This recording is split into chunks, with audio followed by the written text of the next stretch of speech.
अस्सलामुअलैकुम। क्या हाल है आप सबके? उम्मीद है सब खैर खैरियत से होंगे। अल्लाह ताला हमेशा हम सबको अपने हिफ्ज़ व अमान में रखें, आमीन सुमा आमीन। ये जनाब मैंने बनाया था मटर पनीर और बहुत ही इजी रेसिपी से बनाया था। ख़ास तौर पर वर्किंग लेडीज़, आजकल तो हर औरत ही काम कर रही है और अगर नहीं भी कर रही तो घर में इतना ज़्यादा काम काज होता है कि जितनी आसान रेसिपी और जितनी यमी हो उतनी अच्छी लगती है। इसके लिए मैंने टमाटर, हरी मिर्चों, अदरक और लहसुन को थोड़ा सा पानी डालकर ब्लेंड कर लिया था।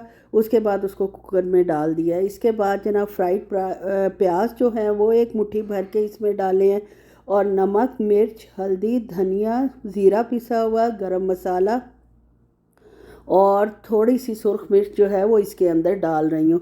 और उसके बाद जनाब इसमें ऑयल जाएगा। ऑयल को अच्छे से ऑयल डालेंगे और इसके अलावा इसमें मैं डालूँगी, ज़ाहिर है मटर पनीर बना रही हूँ तो मटर पनीर बनाना मतलब वो तो बहुत ज़रूरी है। फ्रोज़न मटर थे उनको धो के डीप फ्रॉस्ट कर लिया है और जनाब अच्छे से इसको मिक्स कर देंगे। थोड़ा सा पानी डालूँगी और 5 मिनट का सिर्फ प्रेशर दूँगी।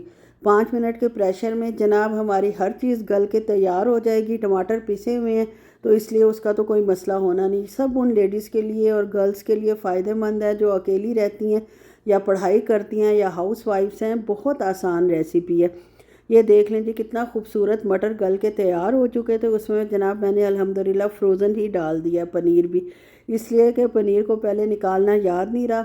डीफ्रॉस्ट करती डायरेक्ट डाल दिया और उसको अब ज़ाहिर है कि इतनी सी ग्रेवी में तो वो घुल मतलब अलहदा-अलहदा नहीं होने थे, इसलिए और पानी डालना पड़ा और फिर उस पानी को ज़ाहिर है जब डाला तो सुखाना भी पड़ा। फिर जनाब हरा धनिया डाला और मैंने 5-7 काजू भी डाले थे जब पीसी थी हरी मिर्चें और जनाब बाकी चीज़ें। और उसके बाद ये देख लें जनाब हमारे मटर पनीर की शक्ल। और उसके बाद मैंने इसके ऊपर डाली क्रीम आप लोगों को दिखाने के लिए। और आज शाम को क्या बन रहा है? आज शाम को बन रहा है आलू के पराठे। और आलू के पराठों के लिए ज़ाहिर है आलू को उबालना बहुत ज़रूरी है। और वो जनाब मैंने 3 आलू निकाले हैं। ये फ्राइंग पोटैटोज़ हैं, इनमें स्टार्च कम होता है और टेस्ट वाइज भी ये ज़्यादा बेहतर होते हैं और गलते भी बहुत अच्छे हैं। मुझे हर वक्त यही शिकायत रहती है कि मेरे आलू गलते नहीं हैं, लेकिन अल्हम्दुलिल्लाह ये वाले आलूओं से मुझे कोई शिकायत नहीं है, ये बहुत आसानी से गल जाते हैं। इनको जनाब बॉयल करके ठंडा किया और बर्तनों का तो आपको पता ही है माशाल्लाह सिंक भरा रहता है।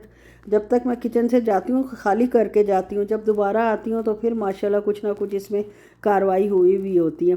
और आलू को जनाब छील लेते हैं और छीलने के ज़ाहिर है छीलेंगे, छीलने के बाद इसमें जो जो मैं मसाले ऐड करती हूँ वो आपके साथ शेयर कर लेते हैं। और इसके जो बच जाएंगे आलू उसको भी बड़े यूज़फुल तरीके से हम इस्तेमाल करेंगे, वो भी आपके साथ शेयर करती हूँ। सबसे पहले उबले हुए आलू जो है थोड़ा सा काट के बेटी को दे रही हूँ।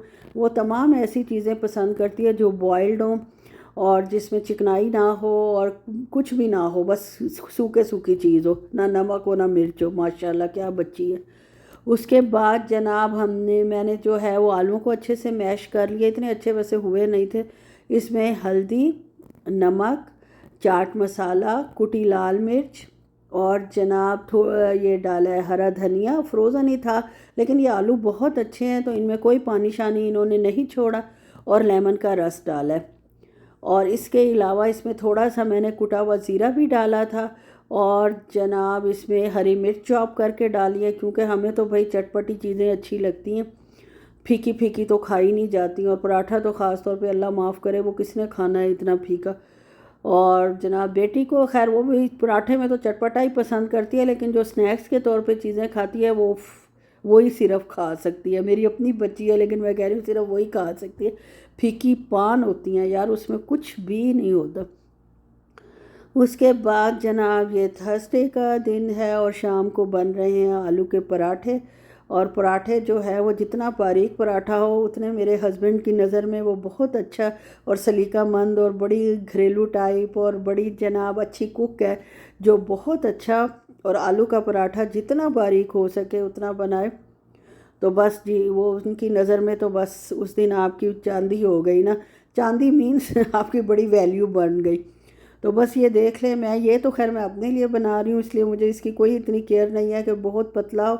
पतला मुझे भी खैर बहुत अच्छा लगता है लेकिन बहरहाल थोड़ा सा ऊपर नीचे भी हो जाए तो खैर है, क्योंकि मैंने अपने आप को वैसे ही हर दफ़ा नंबर देने ही फुल होते हैं, इसलिए कि मेहनत बहुत ज़्यादा होती है, थकावट बहुत ज़्यादा होती है। अगर हम खुद भी ना अपने आप को नंबर दे तो हमें किसने देने। ये जनाब अब देख लें, मैंने उसके अंदर एक ही रोटी ज़ाहिर है बनाती हूँ, दो वाला तो काम मैंने कभी किया नहीं है। इसी के अंदर ये आलू जो हैं इनमें स्टार्च कम है ना, तो ये चिपक जाते हैं आटे के साथ, जो फ्राइंग पोटैटोज़ होते हैं। उसके बाद ये कहीं से बाहर नहीं निकलते। अगर दूसरे आलू हों वो तो पानी भी छोड़ देते हैं और बाहर भी निकल आते हैं। और जनाब अच्छा भले मेहनत रेसिपी की मतलब सारा वो घटा देते हैं, वैल्यू जो होती है। और ये जनाब मैंने अपने लिए देसी घी लगाया, अंदर भी थोड़ा सा लगाया था, और ये माशाल्लाह थोड़ा सा ज़्यादा ही आज मैंने लगाया है, क्योंकि मुझे पता नहीं क्यों आज दिल चाह रहा था प्रॉपर ही चीज़ खाऊं।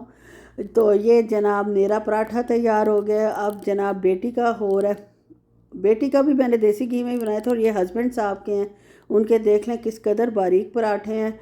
और जनाब दही लेंगे साथ, और माशाल्लाह क्रिस्पी क्रिस्पी पराठे उनके तैयार हैं। और उसके बाद जनाब जो बचा था उसकी मैंने टिक्कियाँ बना ली आलू की, और इनको फ्रीज़ करूँगी। और आलू की टिक्कियों को फ्रीज़ करने का मैंने बहुत दफ़ा तरीका बताया हुआ है कि इसको हम फ़ोल्ड करेंगे कॉर्नफ्लोर में, कॉर्नफ्लोर में फ़ोल्ड करके इसको हम ऐसे ही फ्रीज़ कर देंगे। और जब बेशक 2 महीने बाद भी इस्तेमाल करें तो आलू ने ना पानी छोड़ा होगा और ना कुछ होगा, और आपकी बेहतरीन टिक्की तैयार है। और जनाब अस्सलाम वालेकुम। और ये जुमे का दिन है और शाम का वक्त है, और हम जा रहे हैं बाहर हस्बे रिवायत और हस्बे आदत। और ये देख लें सऊदीया का मौसम माशाल्लाह, रियाद से बाहर मज़ामिया में खैर मैं रहती हूँ, लेकिन ये ओवरऑल यही मौसम था सारी जगह, इसलिए मेरे मुंह से रियाद निकल गया। और ये जनाब हमारा रास्ता ऐसे तरसे हुए निकलते हालांकि हफ्ते बाद है, कोई इतना नहीं कि गैप दे के महीने 2 महीने बाद निकले, लेकिन ऐसे लगता है कि जैसे बहुत अरसे बाद दिन की रोशनी देखी। हालांकि मैं खिड़की से भी झांकती रहती हूँ और गैलरी में भी चक्कर लगा ही लेती हूँ जितना भी टेम्परेचर हो। और ये जनाब कंस्ट्रक्शन कंस्ट्रक्शन कंस्ट्रक्शन माशाल्लाह, सऊदी अरब में तो जितनी कंस्ट्रक्शन हो रही है और नई नई आबादियाँ बन रही हैं, शहर से दूर हैं। जो हम जहाँ हम रहते हैं वो रियाद से 120 किलोमीटर दूर है, लेकिन सड़कें अच्छी होने की वजह से 15-20 मिनट सारे लगते हैं और हम माशाल्लाह रियाद पहुँच जाते हैं। मतलब उसकी बाउंड्री में एंटर हो जाते हैं, चेक पोस्ट क्रॉस कर लेते हैं। और ये सब नई आबादियाँ जो इस रास्ते में बनी हुई हैं और बन रही हैं। और जहाँ हमने जाना था, जो मैं कारनामा करके आई थी, उसको सही करने जा रहे थे, यानी अलकसर मॉल ही दोबारा जा रहे थे। और रास्ते में इस कदर रश था, अल्लाह माफ़ करे। इनके ये इस जगह पे जहाँ मीटिंग पॉइंट है, 3-4 सड़कों का रोड्स मिलती हैं आपस में, वहाँ रश का आलम देख लें। और इधर ही मेरी जनाब जान आधी निकल जाती है कि अब क्या होगा। होगा का मतलब यह है कि हस्बैंड साहब के मूड कैसा होगा। खैर अल्हम्दुलिल्लाह कल तो खैर बहुत खुशगवार मूड में थे, इसलिए कोई इतने ख़तरे वाली बात नहीं थी। और ये मस्जिद है, अलकसर मॉल वालों के ही ये कॉलोनी है, मतलब उसके कॉलोनी के अंदर ही बना हुआ है मॉल। काफ़ी बड़ा और अच्छा मॉल है और काफ़ी इस्टेब्लिश्ड है। और ये देख लें कहीं से भूले भटके जो बादल हैं वो आ जाते हैं और इकट्ठे कभी नहीं होते, हमेशा एक दूसरे से दूर दूर ही रहते हैं, जिसकी वजह से ना बारिश होती है ना कुछ होता है।